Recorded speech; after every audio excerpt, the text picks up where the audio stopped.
So let's now open the debate. So if anyone it's invited to ask any questions, to make any comments, feel free. You can use any kind of language. So don't worry about if you make mistakes with English. My English is horrible. I don't know how many mistakes I can make in 1 minute. No, it's good. Now that we have the Americans here, I mean, there's certain questions I want to know. Okay. First of all, we know that we have different ideas of privacy. But what I want to know, and I'd like you to be as frank as possible on this, is whether the Americans really care about our level, our concept of privacy. And secondly, is the Privacy Shield, from what you've heard of it now, really going to address some of the concerns we have? So it's going to be my favorite answer, which is it depends. I don't mean to sound like a broken record, but I think the fundamental approach remains different. I think as long as Americans do not view the right to privacy as a fundamental right, the two sides will never totally align. Do I think that we are more sensitive to it? Absolutely, and I think the technology that has brought that home to lots of people who've never considered it before is the Internet of Things. How much information is out there about things that we don't want shared? I think that's, to me, that's the way that it will get the attention of the largest number of people. I think the data breaches at places like Anthem Health and Target are a huge wake-up call that these large companies that are spending top dollar on data security aren't being effective. So how effective are we? A year ago, I heard the chairman of the U.S. Federal Trade Commission, and she was talking about a mattress that is now available in nursing homes that has 37 different sensors in it that transmit information. Now, I suppose if I was a nursing home supervisor, this information might be useful for my limited purposes. But would I want that information, and not that anyone would necessarily want it, but would I want that information to be public if it was about my mother or my father? I don't think I would. So that got my attention. And the second thing she said, which really got my attention, was if Anthem and Target and the federal government are being hacked, when was the last time we changed our devices at home? And if Target and Anthem are being hacked with super sophisticated stuff, and we have modems and routers that are 5 to 10 years old that haven't had a software upgrade in a couple of years, how secure is the information that's sitting on not only on my workspace at home, but in the small business around the corner, or at my doctor's office, or even at my hospital? That got my attention, and my response to it was, my regular physician asked me to sign up and join the portal that it offers in case they needed to send me a prescription right away. And I said no. There's a tagline for a company that actually I saw at Mobile World Congress on Monday that said if it's not, you can't see what's not out there. And it's made me think twice about what information I'll share. So it's not really a direct answer to your question, but I think as long as the perspectives are so different, it's going to take quite a while, for, if ever, that the U.S. and the EU perspectives will be the same. It would be good to hear a little bit from Rick about this, given your background. Well, certainly the ladies on either side are much more attuned to the policy and the political aspects of this. In the technical version and technical world, again, it's a question of learning enough about a client's business, learning enough about their business model, where they do business, how they do business, in order to architect a solution that if it can't meet all these requirements that are, excuse me, ladies, but sometimes a moving target, really, that you can architect a solution that best stores the data where it needs to be stored, encrypt the data, or encourage the client to encrypt the data before it goes to the cloud, not just depend on the cloud service provider. Again, I've spent many years in the military as in the cryptographic field. We never sent anything, even unclassified messages from a communications center that weren't encrypted. So again, it's incumbent upon the users themselves to understand that, just like Martha said, if it's not out there, you can't see it. Well, if you have to communicate, it's going to be out there. So it's incumbent upon the users to acknowledge that and acknowledge the sensitivity. And some enterprise users will acknowledge that and go to the extra step of employing those encryption methods to protect that. Some do, some don't. I want to encourage to the attendants to ask some questions. Please, we have. Okay, perfect. Thank you. Please stand up and introduce yourself. My name is Joan Bacarisas. I come from Barcelona. I'm an industrial engineer and IT consultant. I worked for 3 years for the public notaries in Spain on projects on digital signature. And I know that the integrity, identity, and privacy of data may be kept with real warranty in the use of the protocol X509, which was in the United States, which the system was recognized in the US and all over the world. Even the banks had their own security protocol, the SET protocol, which was called Secure Electronic Transactions.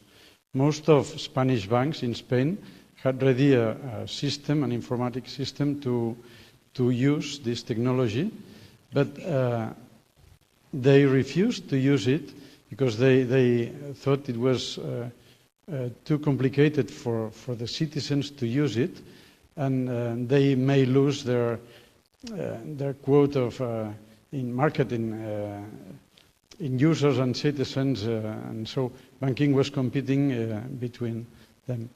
The digital signature, is it being used online in the United States? For the administration or for some other users? In Spain, it is. For Hacienda, for instance, or to communicate with the ID card we have, each one, there is a chip in which we can have our own digital signature system. Yeah, digital signatures are used in quite a few enterprises. Again, it depends on the strength of the infrastructure to support that. Encryption systems, again, which is what I spent many years doing, are evaluated by the algorithms, the keys that they're used to generate the encryption, 128-bit, 256-bit, 1024-bit. The more expansive that security system comes, the more limits it places on the users, the more difficult it is for the users. And again, it's a balance of what that user's tolerance is for his own security systems. Again, some clients will choose to secure very, very tightly. Others, not so much. But the short answer to your system is yes. The strength still depends on individual enterprise systems and enterprise infrastructures on how well they want to secure that system. So yesterday, some of us received an email from a colleague in California who, and I didn't have a chance to tell you this yesterday, Sony Pictures has just announced that its chairman is going to return to using his fax machine. I'm an attorney. Every once in a while, I get a fax document. I have a fax machine. I use it. As George said earlier, The cloud or any technology is a good answer for most things, but not for all things. And fax continues to have its purpose because, in fact, it's less easy, even though it's a simpler technology, it's less likely that someone will hijack a fax or care to spend the effort to do that than to hijack a series of credit card numbers. Again, it's really a mathematical exercise. In the early 70s, late 60s, cryptographic systems were very good, very strong. But if you had a computer capable of generating enough alternatives, enough algorithm alternatives per second, you could break that key, within 24-hour periods. Today, those computer systems exist that would do that. The 1960s, 70s era systems, aren't in use today anymore because of that, and they keep advancing. 20 years ago, 2048-bit key was considered NSA quality. I have been retired for many years. I do not know what they use today, if anybody's listening. But they continue to advance. Even in the short time that I was doing that, it advanced tenfold in just those years. I see the...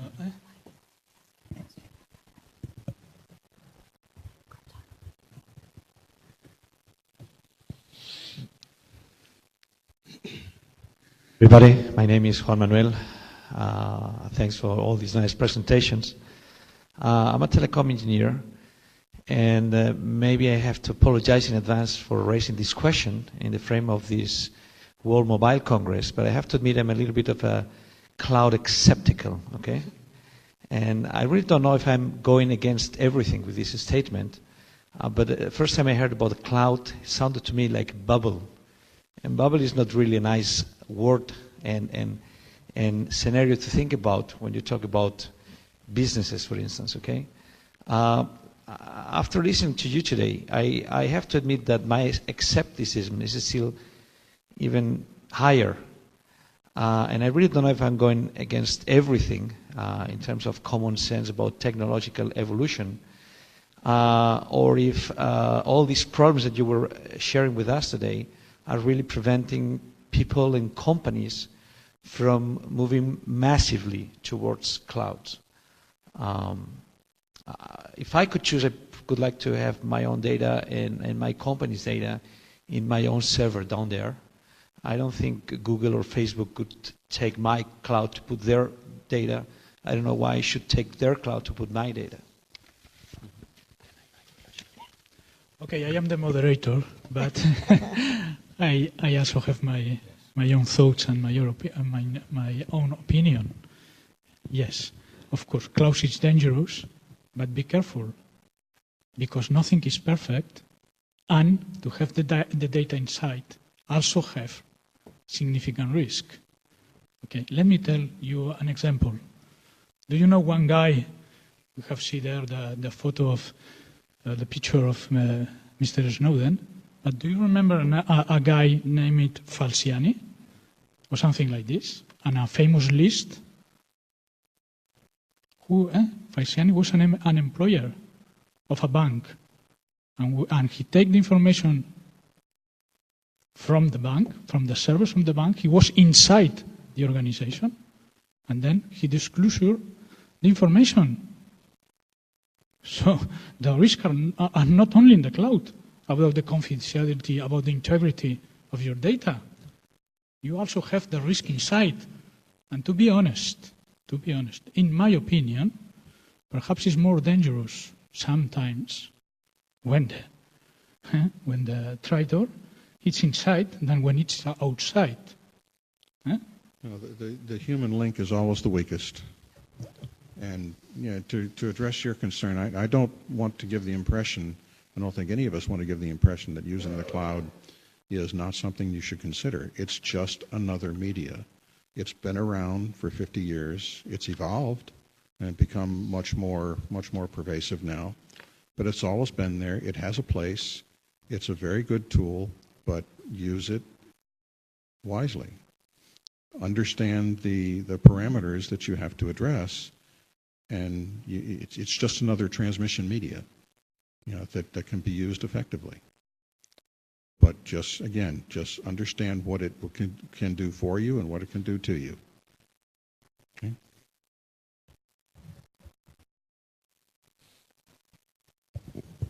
George. And remember that when we say cloud, it's a cloud. So we have to find what is behind this name. Not all the vendors, what they call cloud, is the same thing. So you have to choose between different clouds. And it is always the cloud over the Mediterranean Sea is much better.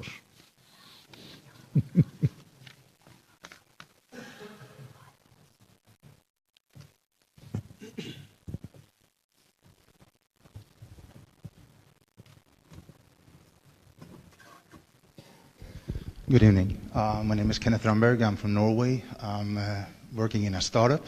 I'm an independent consultant that I'm assisting this company with IT solutions. We are a cloud-based services. And one thing is that we offer a cloud services, and we have our servers in Norway. And we, for many reasons, why we have it in the States, and we can have this. First of all, the cloud service. What is cloud? Cloud really is your data or some of your data in somebody else's computer. Exactly. It's nothing more than that. Cloud is a very pretty word for it, but all in all, it's your data somewhere else. And the question is, do you have control of it? Do they have control of it? And this is where the trust and everything goes into it. There was a talk about prices. The prices have to go down. Well, depending on here, the fact of services. What is cloud? It is services that you have products or services that you can expand. You can do a lot of things that you maybe can't develop in-house, and you take it outside. And you, for instance, the company that I'm working for, it's called Induct Software. And we have idea management, innovation management solution. So we capture, they can have challenges, ideas, and proposals, and all this is working within this system, and we can organize this, and they can manage, the company can come manage this. Of course, ideas and intelligent property is, of course, very important in this case, where companies do not want to share their ideas, but they are trusting in our solution to keep all this information. And we have all levels of encryptions, etc. And Patricia, your statement on how Europe right now is going to handle the that we have to expose or to control, and to have the statement on where we are storing there is no safe haven, and Norway is no exception. So I'm going to look more into this, how this company is handling this part. The question is, it's partly that, like a country like Norway, how is that affected according to Europe or the EU, because they're not really a member. And I wanted to state about the fact that cloud is just your data elsewhere.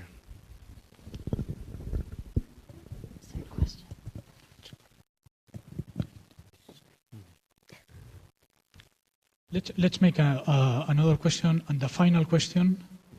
Dave? Okay, thanks, Augustine. My name's Dave Mailer. I'm an independent telecoms consultant operating in the UK. We've spoken a lot about cloud and the concerns with putting data in the cloud this evening. And I accept and I agree with all of those reservations. However, one question I'd like to float out there is, in all those breaches, you put a very interesting slide up, Patricia, showing the data breaches and the size of those breaches.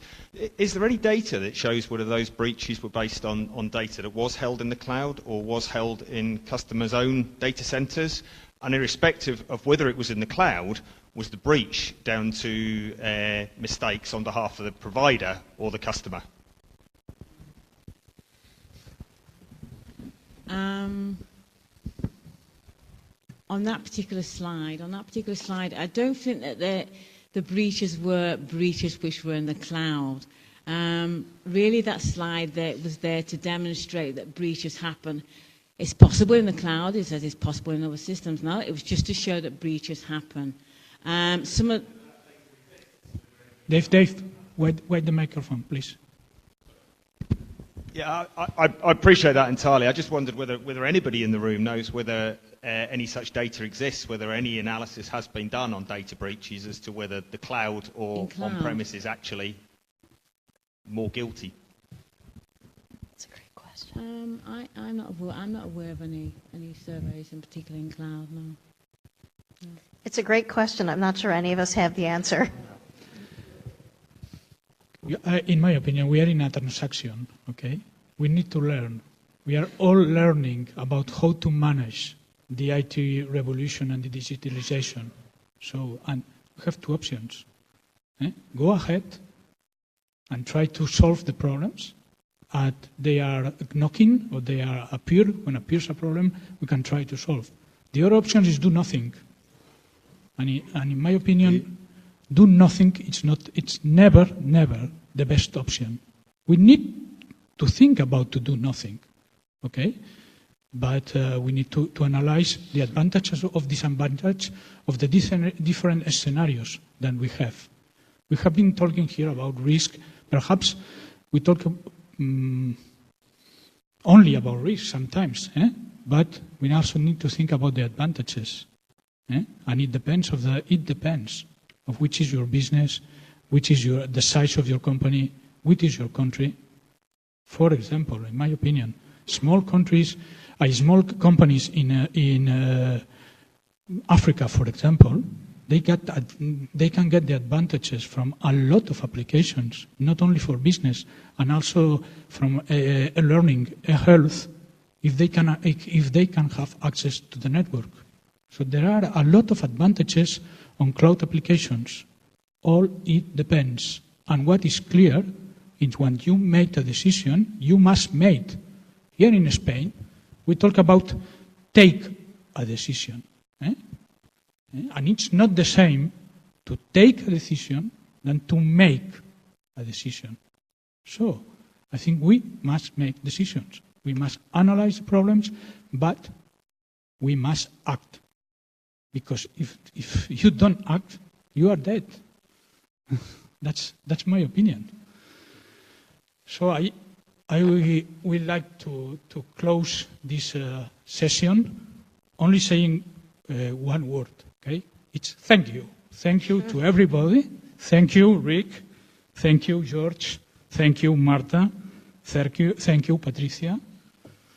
Thank you for sharing with us your expertise and your knowledge. Thank you, Foment del Treball. Thank you, President Pedro Linares, Director Salvador Ramon, and all the staff of telecos.com. Thank you to our sponsors, Cisco. Thank you, Fran. Please stand up.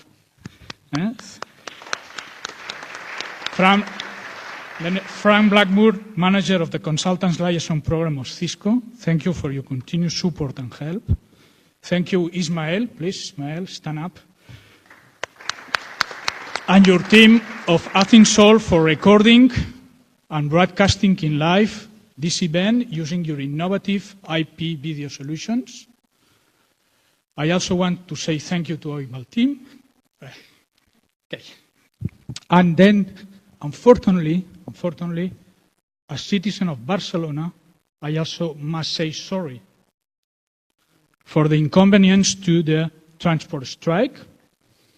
We have not been in this occasion the host that we must be when we receive visitors like you. But as George always said, let's see the positive aspect.